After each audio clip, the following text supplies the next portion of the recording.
Hi guys, welcome back with another blog. I hope आप सब ठीक होंगे। मैं भी बहुत अच्छी हूँ और आज मैं आप लोगों के साथ बहुत ही इंपॉर्टेंट इंफॉर्मेशन इस वीडियो के थ्रू शेयर करने वाली हूँ। तो इस वीडियो को एंड तक जरूर देखिएगा, कोई भी पार्ट इसका स्किप मत कीजिएगा, नहीं तो आप बहुत ही इंपॉर्टेंट इंफॉर्मेशन जो है वो आप मिस कर दोगे।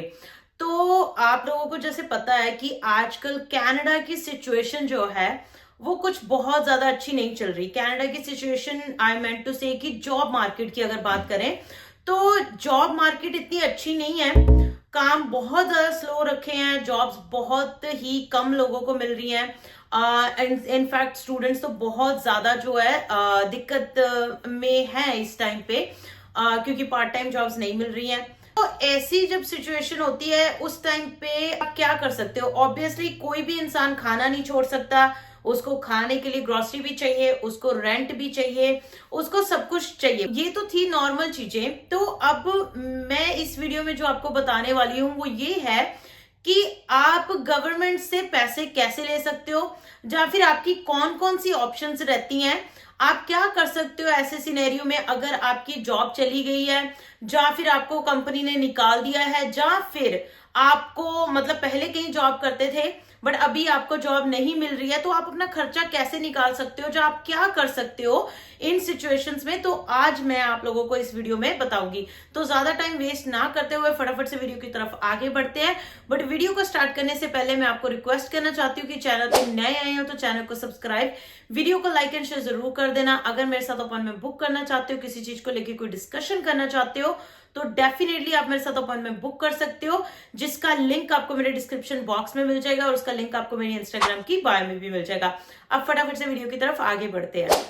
तो इसके लिए मैंने अपने सारे नोट्स बना लिए, क्योंकि जानकारी काफी ज्यादा होती है और इतना ज्यादा मैं नहीं चाहती कि मैं आपको कोई भी रॉन्ग इन्फॉर्मेशन प्रोवाइड करूं, राइट। तो सबसे पहले दो ही तरीकों से मतलब चीजें होती हैं। एक तो या तो आपकी कंपनी ने आपको ले ऑफ कर दिया, ले ऑफ यानी कि कंपनी के पास ज्यादा काम नहीं है और उन्होंने आपको बोला है कि अभी हम आपको ले ऑफ कर रहे हैं, जब हमारे पास काम होगा तो हम आपको वापस बुला लेंगे। नंबर दो पे आपको फायर्ड किया जाता है कि मतलब आपने कोई गलती कर दी या कुछ भी है। अगर तो आप प्रोबेशन के अंडर होते हो तब तो आपकी परफॉर्मेंस देखी जाती है, आपकी परफॉर्मेंस के अकॉर्डिंग आपको 3 महीने के बाद आपकी परमानेंट जॉब होती है। जब आप प्रोबेशन के अंदर होते हो then company is not entitled to give you any reason अगर वो आपको जॉब से निकाल रहे हैं। बट अगर वो प्रोबेशन आपने पास कर लिया है, 3 महीने से ज्यादा हो चुके हैं आपको किसी कंपनी में काम करते हुए, देन अगर कंपनी आपको निकालती है तो आपको जो है मतलब उनको रीजन भी देना पड़ेगा और आपको जो है टाइम पीरियड यानी कि जो भी आपने कॉन्ट्रैक्ट साइन किया होगा, मतलब जो भी आपकी ऑफर लेटर में मेंशन्ड होगा कि अगर हम आपको निकालते तो हम आपको 2 वीक्स का नोटिस देंगे या 3 वीक्स का नोटिस देंगे, जो भी है उसके अकॉर्डिंगली अप्रोप्रिएट उनको आपको पे भी करना पड़ेगा और उसके अकॉर्डिंगली उनको आपको नोटिस भी देना पड़ेगा। तो ये दो तरीके होते हैं, या तो कंपनी ने आपको निकाल दिया है या फिर आपको ले ऑफ मिल गया है। ज्यादातर जब कंपनी ने आपको निकाल दिया है, फॉर एग्जाम्पल ज्यादातर लोग आपको ये बोलेंगे कि जब आप फायर्ड हो किसी, तब मोस्टली आप मतलब ईआई ही होती है ये, जिसके बारे में मैं आज आपको बताने वाली हूँ। ईआई यानी कि एम्प्लॉयमेंट इंश्योरेंस। एम्प्लॉयमेंट इंश्योरेंस आप अप्लाई कर सकते हो अगर आपकी जॉब चली गई है। पहले तो ये बता देती हूँ, एम्प्लॉयमेंट इंश्योरेंस बहुत सारे लोग ये सोचते हैं कि ये गवर्नमेंट की तरफ से होता है। ये गवर्नमेंट का ही प्रोग्राम है। Let me clarify that, government का सिर्फ प्रोग्राम है बट पैसे आपके ही होते हैं।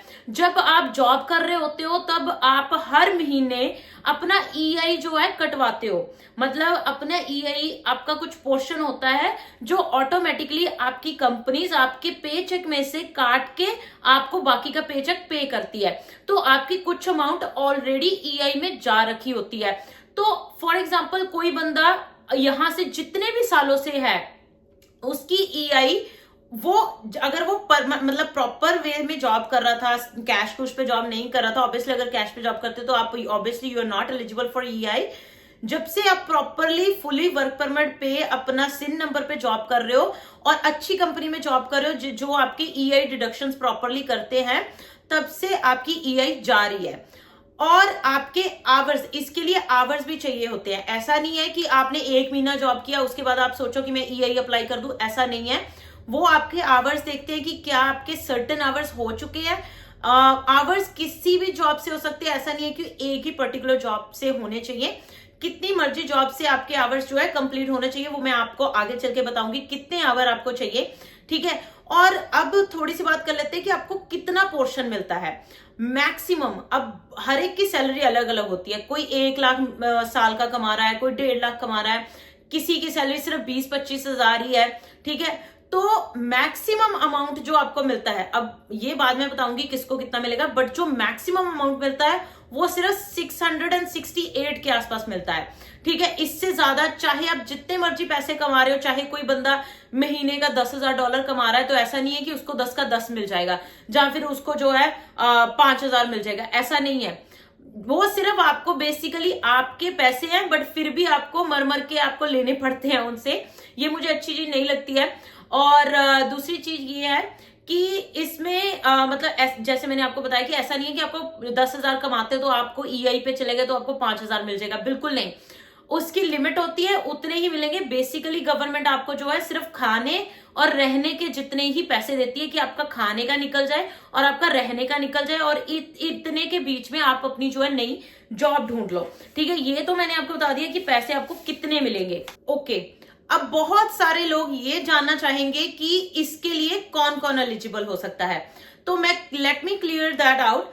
बहुत सारे लोग ऐसे सोचते हैं कि सिर्फ permanent resident and Canadian citizens ही इसके लिए एलिजिबल है, but that is the wrong statement. सिर्फ Canadian citizen and permanent resident ही इसके लिए एलिजिबल नहीं है। हालांकि temporary foreign workers are also eligible for regular benefits if they are meeting the eligible criteria, ठीक है। If you hold an open work permit and it remains valid, you can claim EI benefit provided that you all meet the conditions of the EI, ठीक है जी।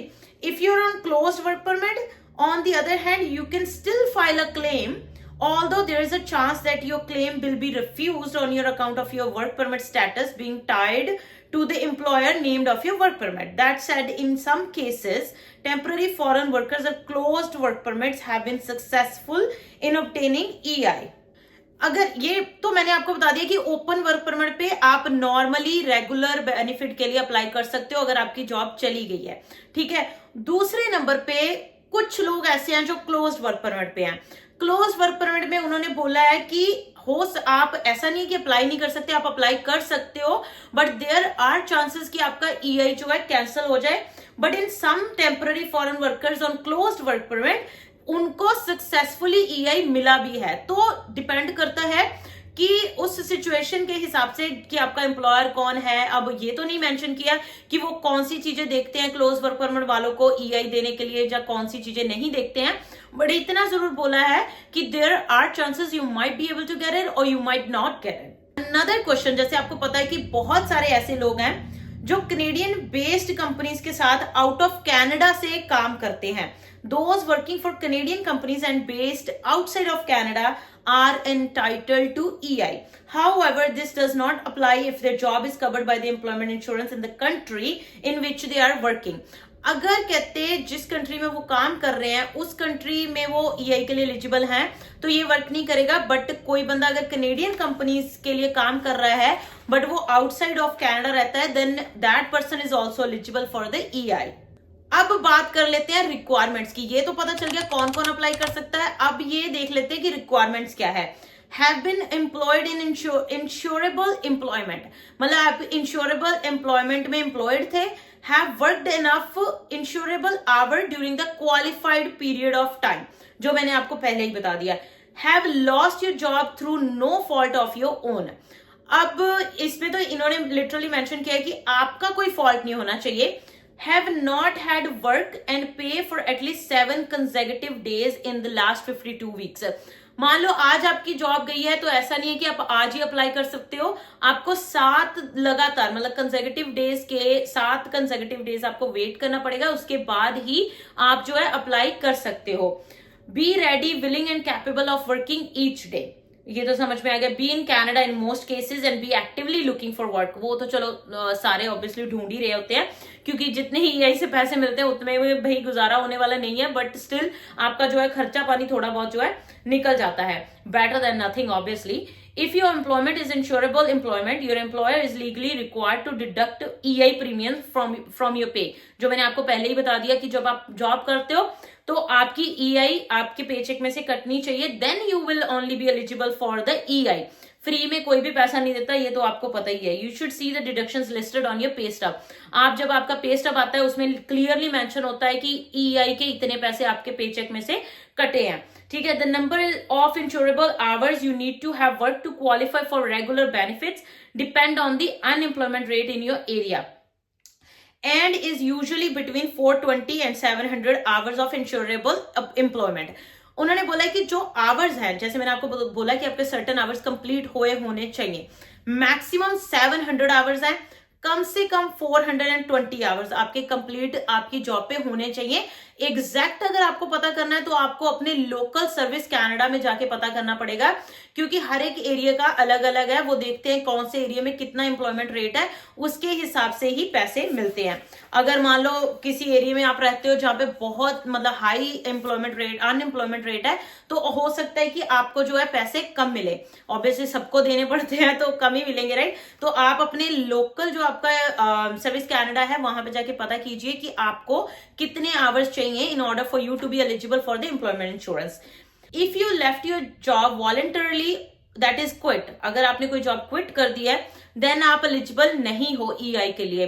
अगर for example आपको काम पसंद नहीं आ रहा, आपने बोला कि मैं नहीं करूंगी, जब करूंगा उसके बाद आपने डिसाइड किया कि मैं ये जॉब छोड़ देता हूं और EI के पैसे ले लूंगा, उतने में अच्छी जॉब जो है ढूंढ लूंगा, तो don't think about it, because वो रेकॉर्ड ऑफ एम्प्लॉयमेंट आपकी कंपनी से मांगेंगे. रेकॉर्ड ऑफ एम्प्लॉयमेंट में आपकी कंपनी लिख के देगी कि आपने जॉब मतलब छोड़ा है या नोटिस दिया है या नहीं है, जब बेसिकली आपका रेकॉर्ड क्या रहा है, तो उसी के बेस पे जो है आपको मिलता है मतलब अपना जो है एम्प्लॉयमेंट इंश्योरेंस.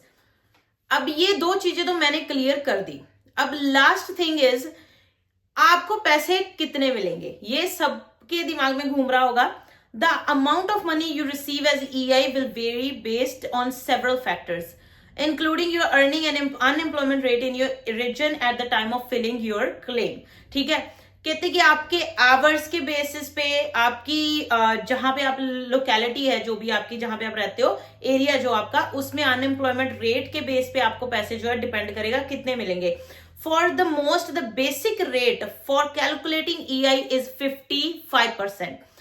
ऐसा नहीं है. अब 55% से बहुत सारे लोग कंफ्यूज हो जाएंगे.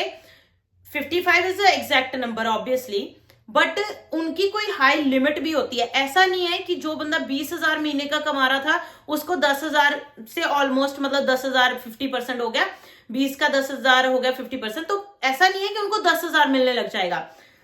The average insurable weekly earning is up to the maximum amount. कहते हैं उसका मैक्सिमम 55% मिलेगी अगर कोई 55 तक की रिक्वायरमेंट मीट कर रहा होगा, up to the maximum amount. Maximum amount जितना गवर्नमेंट ने रखा है, अगर उसके नीचे नीचे आपका 55% बन रहा होगा तभी आपको 55% मिलेगा. अदरवाइज आपको जो मैक्सिमम अमाउंट है सिर्फ वही मिलेगा. मैं आपको बता देती हूँ मैक्सिमम अमाउंट कितना है. The current maximum yearly insurable earning is 63,000. अगर कोई इंसान मतलब 20,000 अगर 10,000 की हम बात करें तो एक साल का हो गया 1,20,000. ये मैं सिर्फ रैंडम नंबर ले रही हूं, आफ्टर टैक्सेस बिफोर टैक्सेस उसमें मुझे नहीं जाना है. अगर आपके अकाउंट में 10,000 मतलब आते थे, जहां आपके बिफोर टैक्सेस जो भी है $10,000 अगर आप महीने के कमाते हो तो आपका साल का बना 1,20,000. बेसिकली यही इसकी लिमिट है. मतलब तो उसका इनको मैक्सिमम जो भी बंदा जितने भी कमा रहा होगा उसको साल के, अगर वो 2 लाख कमा रहा है या 1 लाख कमा रहा है, उसको 1 लाख या 2 लाख नहीं मिलेगा. तो उसके हिसाब से ही आपकी जो इंस्टॉलमेंट है वो बनती है. और दूसरी चीज, ये जो 63,000 की इनकम है ये टैक्सेबल इनकम है. इसके ऊपर आपको टैक्स पे करना पड़ेगा गवर्नमेंट को. ले दे के आपके हाथ में 50,000 से नीचे ही आएगा, जो कि बन जाएगा आपका वही 4,000 के आसपास जो है पर मंथ के हिसाब से बन जाएगा टैक्स टूक्स निकालने के बाद. The maximum weekly amount you will get insurance is 668. तो अगेन दैट डिपेंड, सबको 668 नहीं मिलेगा. कीप दैट इन माइंड, सबको 668 नहीं मिलेगा. ऐसा नहीं है कि कोई बंदा महीने का सिर्फ 2,000 कमा रहा था, उसकी वीकली इनकम ही $500 थी, तो अब उसको 668 मिल जाएगा। ऐसा नहीं होगा। अगर कोई बंदा महीने का 2000 कमा रहा था तो उसको मतलब वही 300 के आसपास, 310 के आसपास ही वीकली मिलेगा, तो महीने का वही $900 के आसपास ही मिलेगा। इतना मतलब आधे लगा लो आप, जितना भी आप काम कर रहे थे। जो बंदा 668 की लिमिट को क्रॉस कर रहा था, जो बंदा एक हफ्ते का $1000 कमा रहा था, उसकी इनकम 668 पे आ जाएगी। मुझे लगता है मैंने इससे ज्यादा क्लियरली मैं नहीं समझा पाऊंगी अगर किसी को अभी भी समझ नहीं आया है। Again, EI is a taxable. You can expect Service Canada to withhold a portion of each amount of your income tax. You will owe income taxes at your marginal rate on all earnings you will receive from a regular benefits. तो ये मैंने आपको already समझा दिया कि वो सारे के सारे जो है टैक्सेबल इनकम होगी। तो ये थी सारी EI के रिलेटेड बातें। इन चीजों के बेसिस पे जो है आप गवर्नमेंट से पैसा ले सकते हो।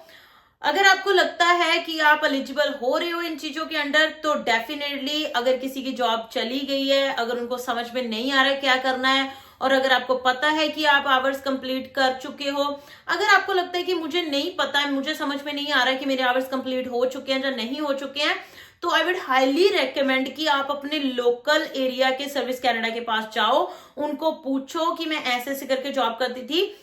कोई भी सिचुएशन हो, आई वुड से कि नेवर मेंशन कि आपने मतलब जॉब जो है आपको निकाला गया है जॉब से पुअर परफॉर्मेंस की वजह से, क्योंकि मुझे जो लगता है 99% अगर आपको फायर किया जाता है पुअर परफॉर्मेंस की वजह से, देन आप एलिजिबल नहीं हो अप्लाई करने के लिए। तो उनको कुछ बताओ मत जाके, उनको सिंपली ऐसे बोल सकते हो आप कि I lost my job because जो मैं जॉब करती थी they don't required anyone to fill that position any more, that's why they let me go. मतलब उन्होंने मुझे बोल दिया कि तुम्हें आने की जरूरत नहीं है, क्योंकि उनको पोजीशन फिल करने के लिए कोई बंदा नहीं चाहिए था। उनका भी कोई फॉल्ट नहीं है, मेरा भी कोई फॉल्ट नहीं है, बाकी बाद में देखा जाएगा क्या बोलते हैं। तो बाकी इसके अलावा अगर कुछ छूट गया हो, अगर आपके दिमाग में कोई क्वेश्चन हो जो शायद मैंने कवर नहीं किया, तो definitely feel free to ask me any question.